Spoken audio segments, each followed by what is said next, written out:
Well, now this was one of the more bizarre days in NASCAR history, recent NASCAR history. Mike Mullen from MikeMullen.net, leaving Bristol on a Friday afternoon.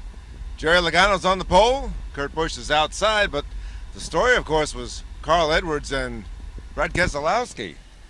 They both talked a little bit, said they were going to talk with NASCAR Saturday morning. I assume they'll be doing a lot more listening than talking. Carl says that he's a little upset with Kevin Harvick for some comments he made earlier this week on a radio show, a strange radio show, where Harvick was making reference to a run-in that he had with Edwards a couple of years ago.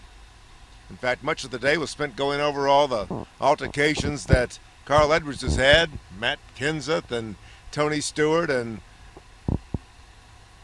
all that over the last few years.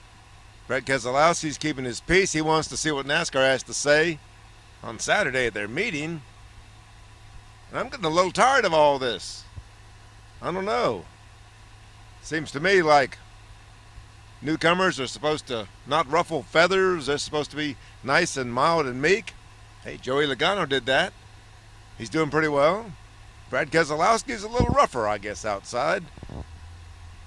Maybe a little bit like Dale Earnhardt. Maybe a little bit like Kyle Busch. A little bit like Darrell Waltrip. I think Darrell Waltrip ruffled a few feathers when he was coming in, too. I guess you're not supposed to do that these days. I get mixed feelings. I can't tell if Carl Edwards was right, and if he's wearing the white hat for taking care of Brad Keselowski, or if Carl Edwards was wrong and is wearing the black hat for causing a near tragic accident at Atlanta. Rather bizarre, that whole thing down there. And a lot of questions about how NASCAR's handling it or not handling it. A lot of questions about how Carl decided to handle it. A lot of drivers are saying that, hey, that whole Atlanta thing wasn't very nice. Too scary, too scary. That's the way Jimmy Johnson described it. Jimmy sort of put the blame on Keselowski for being too aggressive. Okay? But then he also said that Carl created a dangerous situation with the way he retaliated at Atlanta.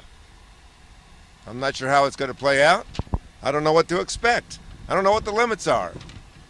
If there were no limits seen by NASCAR at Atlanta, what are we supposed to see at Bristol?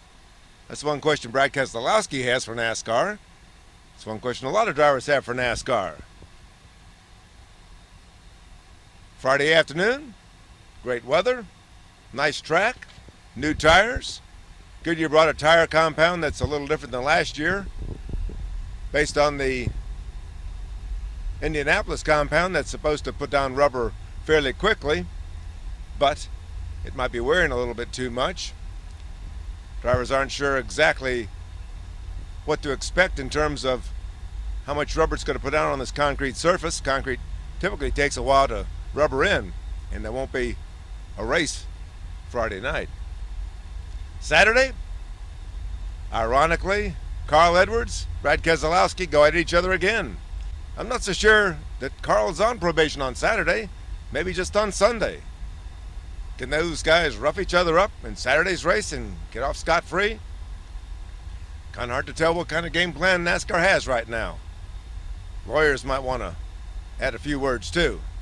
I don't think anybody's happy with the way this boys have at it has turned out so far. It sounded like a good idea back in January when NASCAR first came up with it. Right now, I've got a lot of questions, and so do a lot of drivers in the garage area. Friday, Bristol Motor Speedway, Mike Mullen for MikeMullen.net.